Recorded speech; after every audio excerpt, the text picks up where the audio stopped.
Assalamualaikum warahmatullahi wabarakatuh. Perkenalkan nama saya Hafiza Intan Ovanada dengan NIM 15036 21024. Di sini saya akan menjelaskan tentang kisi-kisi ujian dan juga em,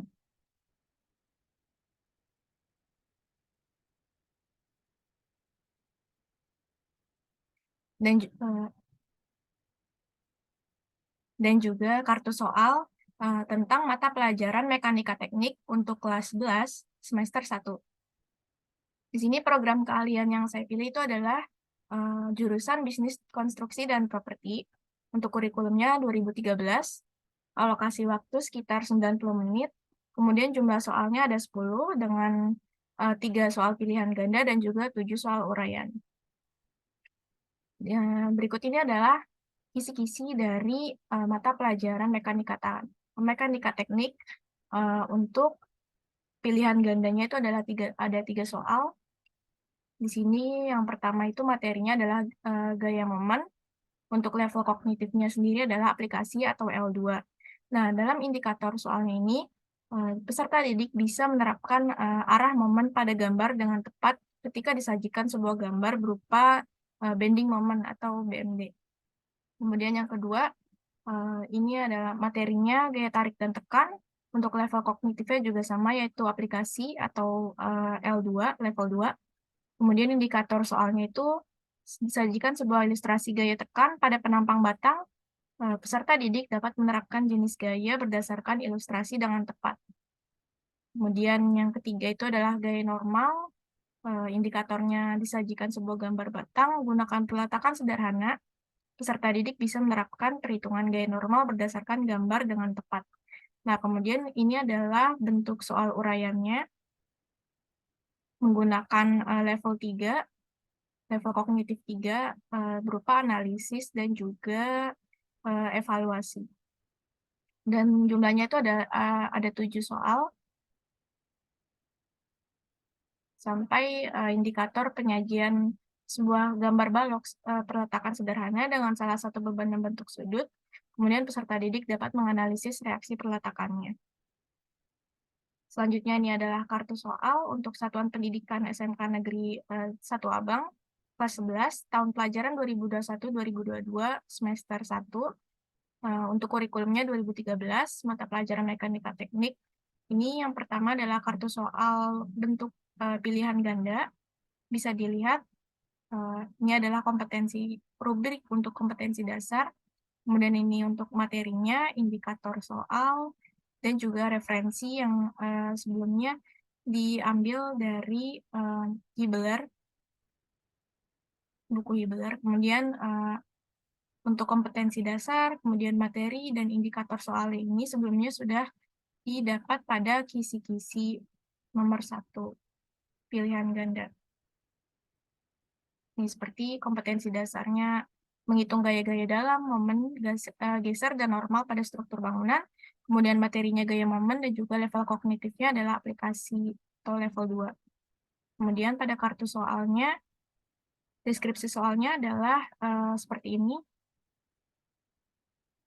Kita mencentang kolom khusus untuk level 2 kognitif atau aplikasi. Kemudian ini adalah nomor soalnya, nomor 1, dan juga ini kunci jawaban.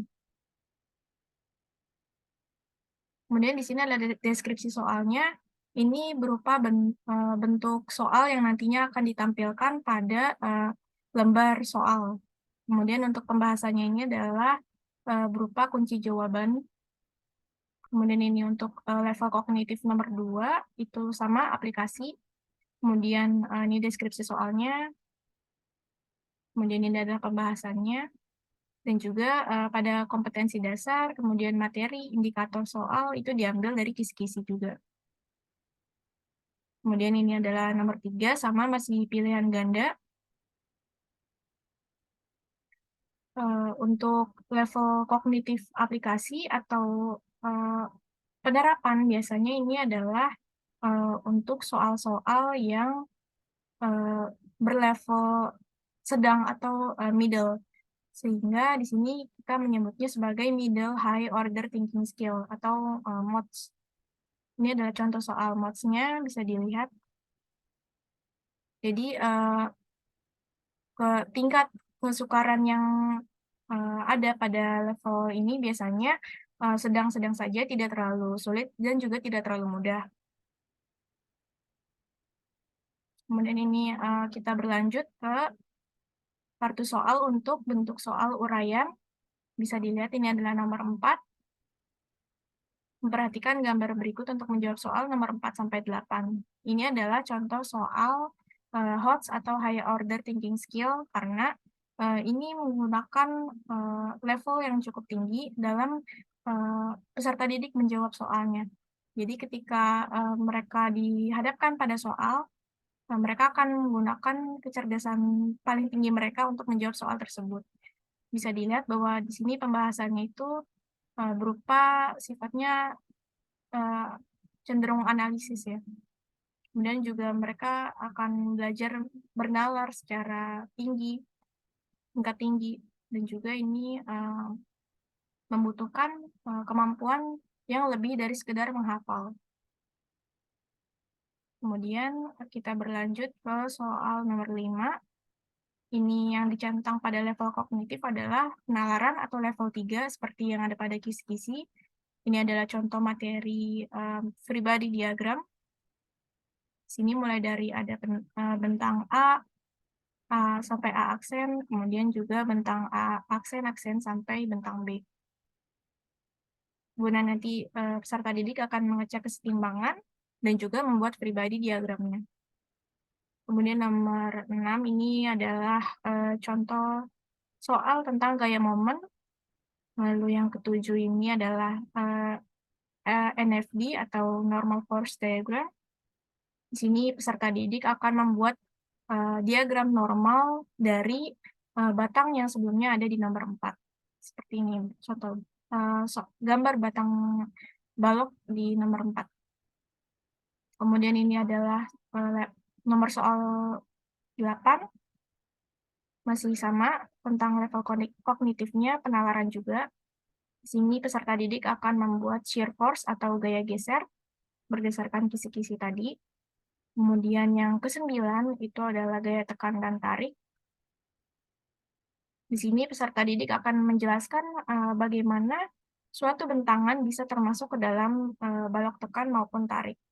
Sini juga membutuhkan, penalaran yang cukup bagi peserta didik untuk mereka, mengetahui apakah suatu balok itu termasuk ke dalam, gaya tekan, balok tekan ataupun balok tarik. Sini pembahasannya sudah bisa dilihat bahwa kalau balok yang termasuk, daerah tekan, maka, daerah tekan, maka yang di bawah ini adalah, daerah tarik atau plus dan juga yang di atasnya ini adalah daerah tekan atau, negatif. Kemudian, yang nomor 10 ini adalah tentang reaksi perletakan. Bisa dilihat bahwa di sini peserta didik akan menghitung reaksi perletakan dari, bentang balok yang memiliki, beban berbentuk menyudut sebesar 30 derajat. Nah, ini adalah contoh pedoman penskorannya, untuk, pilihan ganda, skor maksimumnya itu adalah 9, dengan masing-masing, soal dinilai 3, skor, kemudian bobotnya adalah 30%. Kemudian untuk uraiannya bisa dilihat mulai dari nomor 4 ini, masing-masing kunci jawaban atau, kunci jawaban yang bersifat, wajib ini ada dinilai 1 minimum, kemudian maksimalnya adalah 3. Kemudian untuk skor maksimum soalnya bisa ditotal dari jumlah, skor yang diterapkan pada masing-masing kunci jawaban. Kemudian untuk bobot soalnya adalah 15% untuk 1 soal dan juga ini nomor 5. Nomor 5 skor maksimumnya 41 dengan bobotnya 15%. Kemudian nomor 6, skor maksimumnya 8 dan juga bobot persennya 5%. Kemudian, nomor 7 juga 5%. Nomor 8 10%. Karena, di sini nomor 10 cukup, mengajak siswa untuk, bernalar secara tinggi, di mana mereka harus, menetapkan gaya geser di sepanjang bentang, sehingga bobotnya cukup tinggi. Kemudian yang ini nomor, 9, skor maksimumnya 8 dengan bobot 5%, dan juga nomor 10 di, bobot 15% dengan skor maksimumnya 32. Jadi skor maksimum totalnya adalah 134 untuk, uraian saja. Sedangkan kalau misalnya skor maksimum total uraian dengan pilihan ganda, jumlahnya adalah 143 dan juga bobot totalnya adalah 100%. Nah, ini adalah contoh perhitungan skor. Ini perhitungan skor NI itu adalah nilai perolehan siswa, kemudian SI itu adalah skor, skor perolehan, kemudian SMax itu skor maksimum, kemudian BI itu adalah bobot. Sehingga nanti dihitung hasilnya dan disajikan dalam bentuk tabel. Kemudian ini adalah contoh penyusunan soal ujian tengah semester yang sebelumnya sudah kita buat dalam kisi-kisi dan juga dalam kartu soal. Ini adalah petunjuk umumnya. Biasanya petunjuk umum itu mencakup semua hal yang harus dilakukan oleh peserta didik sebelum mereka melaksanakan penjawaban pada lembar jawaban. Dan juga mempersiapkan hal-hal yang apa saja yang tidak boleh dibawa, kemudian apa saja yang harus dilakukan.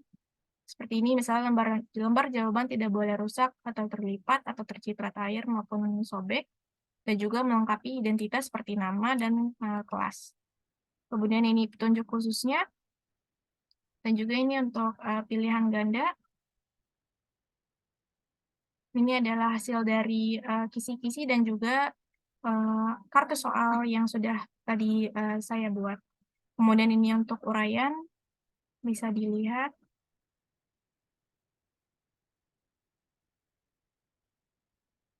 Dari nomor 4 sampai nomor 10. Jadi sekian, terima kasih. Mohon maaf apabila ada kekurangan dalam presentasi saya. Kurang lebihnya mohon maaf. Wassalamualaikum warahmatullahi wabarakatuh.